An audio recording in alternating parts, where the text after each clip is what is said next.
Welcome to the first Closet Edition episode of ShortCasts with Ryan on the Real with Ryan YouTube channel. I'm going to start recording some of my podcasts through video, just like this one. And right now the setup is very primitive. We are recording from the inside of my closet, but I figured that recording some visual with the podcast is going to be better than recording none visual with the podcast. So I'm going to get everything set up, and it might be a little bit primitive, but I hope you enjoy.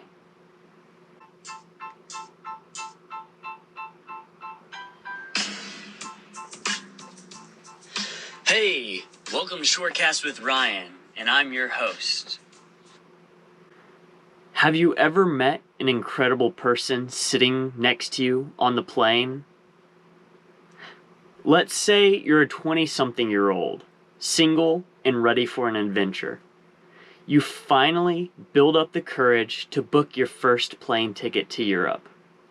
Now, normally when you fly, you bring your headphones or a book, or you try to be asleep, pretend to be asleep, so the random person next to you doesn't sit and talk to you. You hear of this new service while getting your ticket called Dates on a Plane. You fill out a simple form about your interests, what you like in a partner, and where you're going on your trip. You submit and forget. The day comes of your flight and everything goes according to plan. You get to the airport early, check your luggage, and as you're given your ticket, you notice a little heart stamped on the corner with someone else's name written inside. You remember about the form you filled out and realize this must be your date on the plane. Well, you continue to your gate, wait outside until it's boarding time. Then the intercom comes on and it's time to board. You get in line, hand over your ticket, and hop on the plane. You cautiously walk down the crowded aisle until you reach your row. Tuck your bag in the overhead compartment and sit down in your window seat, leaving the single seat next to you open. Your anticipation starts to build, and the mystery of who will sit next to you begins to mount. After minutes of people filing in and wondering if your date will even show up, your beautiful date, about your age, walks up to your row, tucks their bag overhead, shyly smiles at you and says, "Well, I've never done this before," and sits down. What happens from here is all on you. You talk with your new friend about how strange but cool this is, where you come from, your family, what you like to do, and finally, where you're traveling to. You discover that both of you are going to Ireland for a few days before venturing elsewhere in Europe. After your flight and your amazing date, you exchange phone numbers, get off the plane, give a hug, and go your separate ways. You may have just found a new travel friend. You may have just had a decent conversation.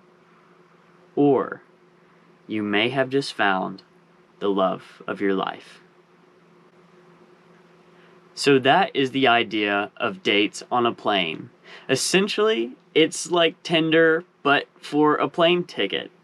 It's where you buy a plane ticket and you get matched. If you're single and ready to mingle, you get matched with a person who is compatible for you, and you have a blind date while on your plane. It's a fun idea, and if I was single, I think I would actually love to do something like this. You know, especially if you're going on a plane, you're already embarking on a new adventure. And what can be more adventurous than sitting down and having a great conversation with someone you've never met before who could be that special person for you?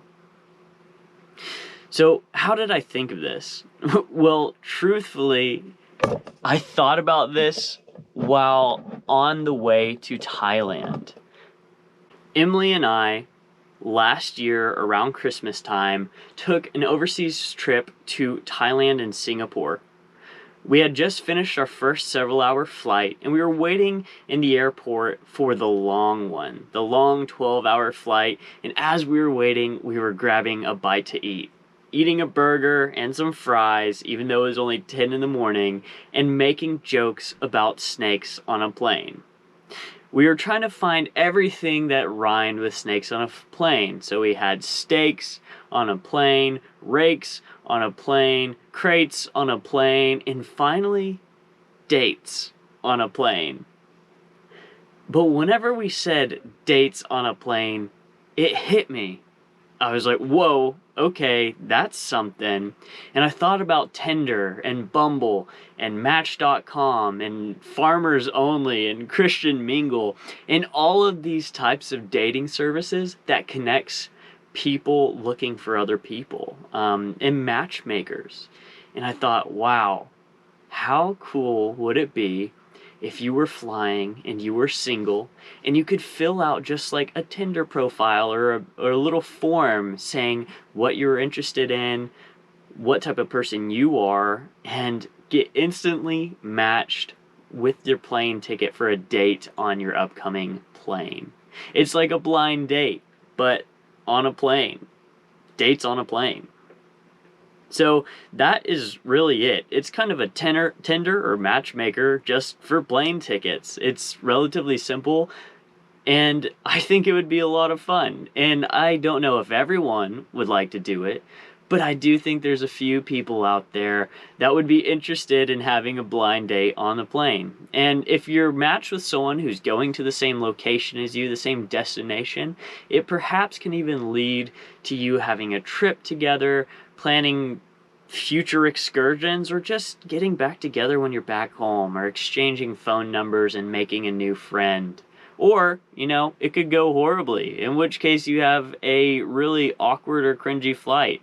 But that always happens when you're having dates, and, if you're sitting there in silence next to a stranger, typically it's awkward and cringy anyways. So I think it's only up from here.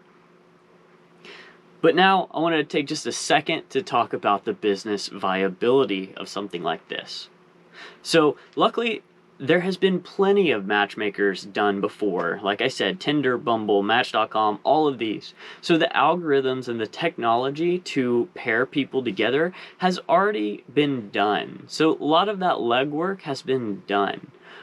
I imagine this as kind of like an add-on for, I can't remember the booking websites off the top of my head, but like Yellow Pages or whatever the booking websites are. So as you book your tickets, there's like an option at the end of, do you want to do dates on a plane? And so if you're spending between $300 and $1,500 for a plane ticket, you might just be charged $5 extra to have this blind date on a plane. And in the whole scheme of buying a plane ticket, that $5 may just be a blink of the eye. You wouldn't bat an eyelash at it. But let's say this is done by even 1,000 people over a year. That software, which hopefully would be a pretty simple add-on to these already functioning websites, would make $5,000. And obviously, it can just keep on scaling as more people use it. So that's kind of the viability of it. You build this app, this program that hooks into booking websites already and charges just a small fee to the people who want to use it. And eventually, if it gets big enough, you have advertising and things like that as well. And then you could also expand that to have basically blind date trips, which could be terrifying and perhaps dangerous, where you'd get matched with someone and go on a vacation with them. But that's what it could be. And so this is a fun business idea, dates on a plane, and it's something that made me laugh when we came up with it. But I do actually think there is some viability to a business like this. Thank you for listening to this episode and thinking about dates on a plane with me. This is a new kind of experiment that I'm doing with the podcast. I'm actually recording it from my closet studio right now. So if you're listening to the audio version on Spotify or wherever you listen to podcasts, feel free to check out the visual version so you can see me screwing around and talking in my closet on YouTube. The YouTube channel is Real with Ryan, and for those of you on YouTube, the podcast is called ShortCasts with Ryan, and you can find it anywhere you listen to podcasts. I have a ton of episodes out on the podcast now, anything from crazy business ideas like this one to potentially world-changing business ideas, lessons learned, and then also stories, ghost stories, near-death experiences. We're starting to get a bunch of different types of episodes, and I think people are starting to enjoy it a lot. No matter where you are listening to this, I would appreciate you listen to another episode, like, subscribe, or give me a rating. It really means a lot to me, and it helps other people find the content, and hopefully it can help them as well. You can find me on my media. I'm most active on Instagram at I'm.the.Ryan, but there will be other links inside of the notes of this video and podcast. Once again, thank you for listening to episode 22 of ShortCast with Ryan.